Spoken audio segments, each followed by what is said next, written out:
Maisha imekuwa mangumu sana, lakini sasa tunaomba Mungu atusaidie tuone vile Wakenya wataendelea kuishi sababu kila kitu imepanda. Julius Otieno's prayer is shared by many Kenyans who are feeling the burden of financial constraints that are especially heavy during this holiday season. Many essentials have recorded a sharp rise in prices as inflation soars, forcing Kenyans to dig deeper into their pockets to put food on the table and for the basics of life. And that has meant making painful cost cuttings or in some cases abandoning some needs altogether.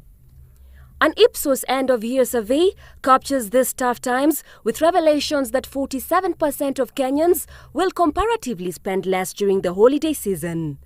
The low-income earners are especially hard hit, with 52% of those spending less coming from the group.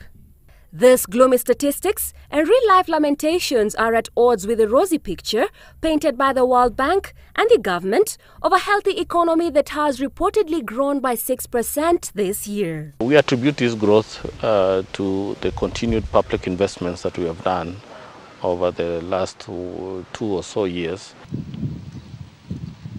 The government points out to the agriculture, tourism and financial services are sectors reportedly reviving its development engine. Most of this growth has been investment driven, and we had to do that because we are coming from a situation where the infrastructure had not been upgraded for a while. So that is what we have focused on. But the reality on the ground suggests that this is easier claimed than witnessed. In fact, there are many painful indicators to contradict the growing economy theory. This year, numerous companies have laid off employees in forced restructuring. Portland Cement, Kenya Airways, Telkom Kenya, Family Bank, First Community Bank, NIC Bank, Standard Chartered Bank, National Bank, CDN Bank, the list goes on and on. It's always a sign of stresses in the economy and the fact that a company cannot sustain the wage bill and the numbers of people that it has. Yes, it has not created the jobs that Kenyans desire, but we are moving in that direction. Jobs will come in as we continue to grow. The formal sector should be really the signal that an economy is performing well.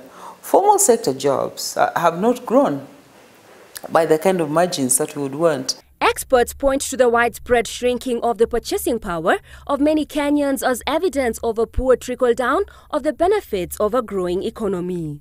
Alternatively, it could be an ideal pointer to the fallacy of economic growth. What's transformational? Transport CS James Masharia is however upbeat that the economy stands to reap handsomely from the mega infrastructural investments. The mwananchi, you feel it because the cost of products will come down. They'll have access to these services, and with that, whether it's roads going into their villages or the railway taking them to Mombasa, clearly the welfare of mwananchi will be able to be enhanced. But in how long? Starting now. Let me give an example. Okay. For the roads, which is an important sector, those are the ones which have got an interface with my show in the countryside. We are doing a total right now of rural roads amounting to 7,000 kilometers. So you can see the push to make sure mwananchi gets and feels these investments in the doorstep. It is very, very possible, theoretically, for an economy to continue growing while jobs are being lost. If you put all those together, they could give an, quote-unquote, an artificial boost to GDP growth, even if jobs in other sectors were not doing as well. Ironically, the ICT sector that has been a key driver of employment and attendant benefits is being blamed for some of the redundancies being declared by companies.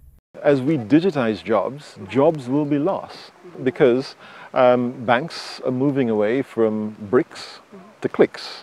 And as we see the growth of robotics, the growth of artificial intelligence, the growth of virtual reality, of augmented reality, all those things will be stripping jobs away across the world. I mean, not just in this country. So I wouldn't put too much hope on technology providing some of these solutions.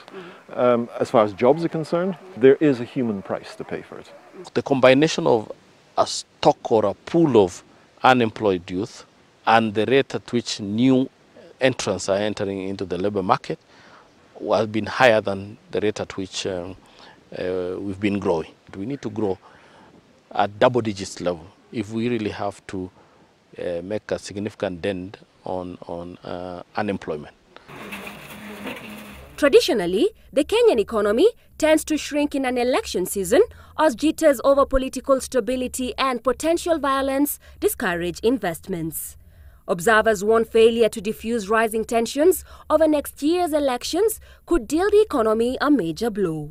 It's so bad, going back again, you make 3 steps forward and then you make 7 steps backwards. You will not have made any progress. If Kenyans enter into this election with doubts about the referee, it's not a good thing. Election management should happen in an environment where there is peace and there is confidence by Kenyans that they will conduct a peaceful election. The projected global economic growth average is between 2 and 3%. But CS Rotich remains optimistic that the country will in the coming year record at least 6% growth, a first in an election year, and well ahead of Nigeria, Angola and even South Africa. Mumbi Warui for Events 2016.